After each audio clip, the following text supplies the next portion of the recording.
Hello students, good morning all of you. Education library के इस YouTube channel पर आप सभी का स्वागत है। आज हम पढ़ेंगे डिफेंस मैकेनिज्म के बारे में। डिफेंस मैकेनिज्म की कंसेप्ट सिगमंड फ्राइड के द्वारा दी गई थी। इसको हिंदी में रक्षात्मक प्रक्रम कहते हैं। यह एडजस्टमेंट का एक तरीका है। डिफेंस मैकेनिज्म में क्या होता है, इसमें हम अपने आप को चिंता मुक्त कर लेते हैं।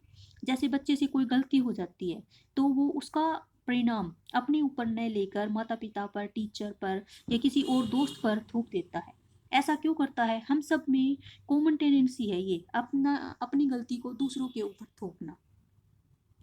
जैसे कि कोई लड़की फेल हो जाती है पेपर में, तो वो क्या कहेगी कि पेपर के टाइम मुझे तो मेरी सास ने पढ़ने ही नहीं दिया, मुझे तो पेपर के टाइम काम में उलझाए रखा। तो ये सब क्या है? अपने आप को सेटिस्फाई करने के, अपने आप को चिंता से मुक्त करने के तरीके हैं। ये सब डिफेंस मैकेनिज्म के अंदर आते हैं। Defence mechanism most important topic है। ये बार बार पेपर में पूछा जाता है। कैसे पूछा जाता है? जैसे डिफेंस मैकेनिज्म के कई तरीके हैं। प्रोजेक्शन है, रैशनलाइजेशन है, रिएक्शन फॉर्मेशन है, रिग्रेशन है, डिस्प्लेसमेंट है। तो इनमें से 3 तरीके दे दिए जाएंगे और एक मेथड कोई और दे दिया जाएगा, और ये पूछा जाएगा कि डिफेंस मैकेनिज्म का मेथड कौन सा नहीं है। या 3 मेथड और कोई दे दिए जाएंगे, एक मेथड ये दे दिया जाएगा, जैसे प्रोजेक्शन दे दिया तो ये पूछा जाएगा कि डिफेंस मैकेनिज्म का मेथड सेलेक्ट करो, तो हमें प्रोजेक्शन को बताना है। या कोई और दे दिया हो, प्रोजेक्शन का रैशनलाइजेशन दे दिया हो, तो वो दिखाना है। ठीक है, हमें ये जो इनके नाम है, मेथड के नाम है, प्रोजेक्शन है, रैशनलाइजेशन है, रिएक्शन फॉर्मेशन है, रिग्रेशन है, इनके नाम तो हमें टिप पे होना चाहिए। इन सब के नाम टिप पे होने चाहिए और इनके बारे में भी होना चाहिए कि प्रोजेक्शन का मीनिंग क्या है, प्रोजेक्शन में क्या होता है। तो चलिए एक एक करके हम इनको डिस्कस कर लेते हैं। प्रोजेक्शन में क्या होता है? प्रोजेक्शन मीन्स प्रक्षेपण, दूसरे के ऊपर थोप देना।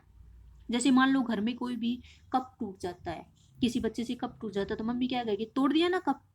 तो ये क्या है? मतलब दूसरे के ऊपर थोप देना। और खुद से कोई गलती हो जाती है तो हम क्या कहेंगे कि आज तो ना घर पे ना कप टूट गया। ये कोई नहीं कहता कि मैंने कप तोड़ दिया। तो ये अपने आप को सेटिस्फाई करने के, अपने आप को चिंता से मुक्त करने के तरीके हैं। ऐसा करके इंसान क्या करता है? अपने आप को चिंता मुक्त कर लेता है।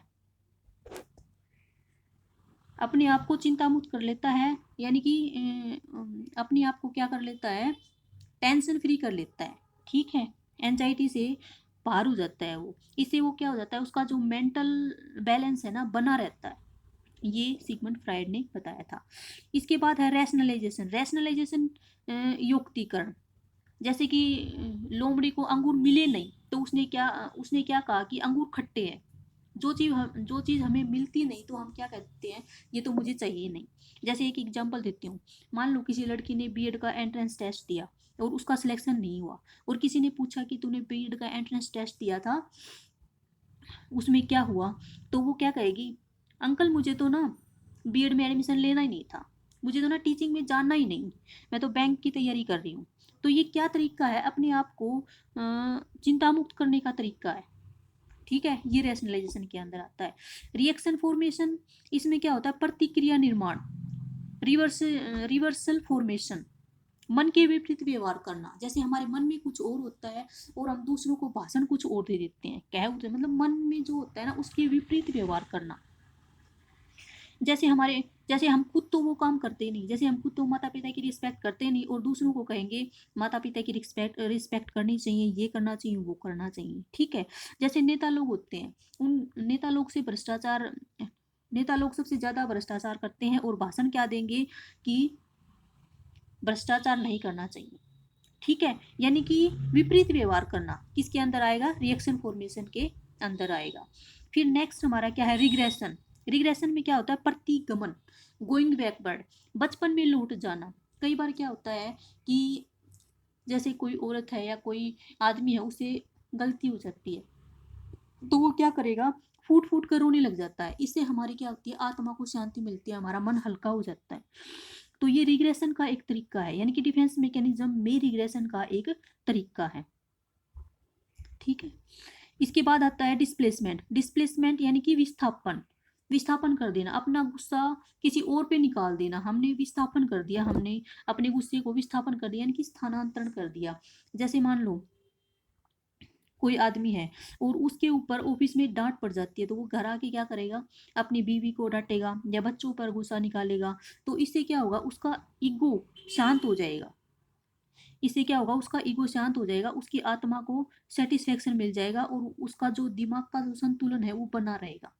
ये है डिफेंस मैकेनिज्म का तरीका, डिस्प्लेसमेंट। ठीक है। इसके बाद एक है कंपेंसेशन। कंपेंसेशन मतलब समझौता कर लेना।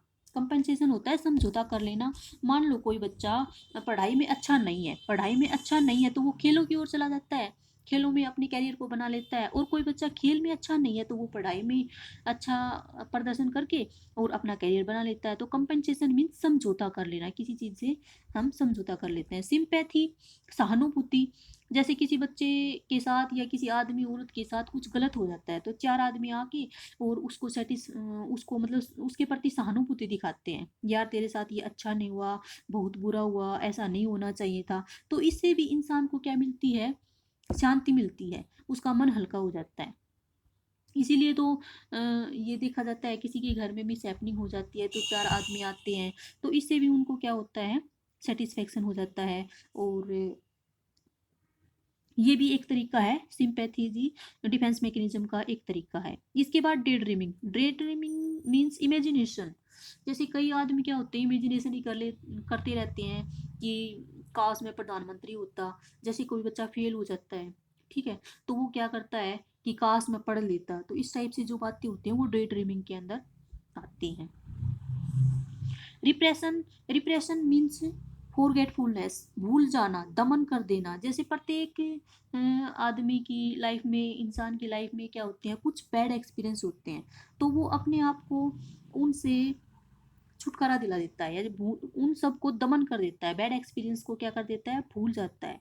इससे क्या होता है, उसका मन शांत रहता है और आगे काम करने की उसकी इच्छा बनी रहती है। अगर उन्हीं उन्हीं बैड एक्सपीरियंस को या बुरी बुरी बातों को बार बार याद करता रहेगा तो आगे तो कुछ कर ही नहीं पाएगा। तो ये भी एक तरीका है अपने आप को शांत रखने का। इसके बाद विड्रॉल। विड्रॉल में क्या होता है, छोड़ देना, या जैसे कोई भी हार्ड हार्ड सिचुएशन हमारे सामने आ जाती है तो हम क्या कर देते हैं, उसको छोड़ देते हैं। मान लो कोई भी पेपर है, कोई पेपर आता है, नेट का कोई पेपर आता है या अटेस्टेड सीटेड, क्या करते हैं, उसको छोड़ देते हैं। क्यों छोड़ देते हैं, क्योंकि हमने तो तैयारी नहीं की। ये कह के छोड़ देते हैं कि तो मेरी तो तैयारी नहीं, मैं क्या पेपर दे के आऊँ। तो इस टाइप से हम विड्रॉल कर लेते हैं। इस विड्रॉल करके हम क्या कर देते हैं, अपने आप को चिंता मुक्त कर लेते हैं। ये भी एक तरीका है डिफेंस मैकेनिज्म का। नेक्स्ट क्या है, इंट्रोजेक्शन। इंट्रोजेक्शन में क्या होता है, अपने अंदर झांकता है, अंतर्मुखता, अपने अंदर व्यक्ति झांक झांक के देखता है, अपनी आत्मा से पूछता है कि ये काम जो गलत हुआ है उसके अंदर उसका रीजन क्या था, और उसका जो गलत काम हुआ है उसमें गलती किसकी है, मेरी गलती है किसी और की। ये जो प्रोजेक्शन में हम क्या करते थे, प्रोजेक्शन में हम अपनी गलती दूसरों के ऊपर थोप देते। इंट्रोजेक्शन में अपने आप के ऊपर इंसान एनालिसिस करता है और देखता है कि किसकी गलती थी। तो ये होता है इंट्रोजेक्शन। ये सारे तरीके क्या थे, डिफेंस मैकेनिज्म के ये तरीके थे, फ्रायड ने दिए थे। तो हमें ये याद रखने पड़ेंगे। जैसे कि फर्स्ट क्या था हमारा, प्रोजेक्शन था, rationalisation second, third reaction formation, fourth regression, फिर डिस्प्लेसमेंट, इसके बाद compensation, sympathy, sympathism, daydreaming, repression, withdrawal, introjection. ये सारे मेथड थे डिफेंस मैकेनिज्म के। उम्मीद करती हूँ कि आपको ये टॉपिक अच्छे से समझ में आया होगा। इस वीडियो में इतना ही, बाकी नेक्स्ट वीडियो में। Thank you.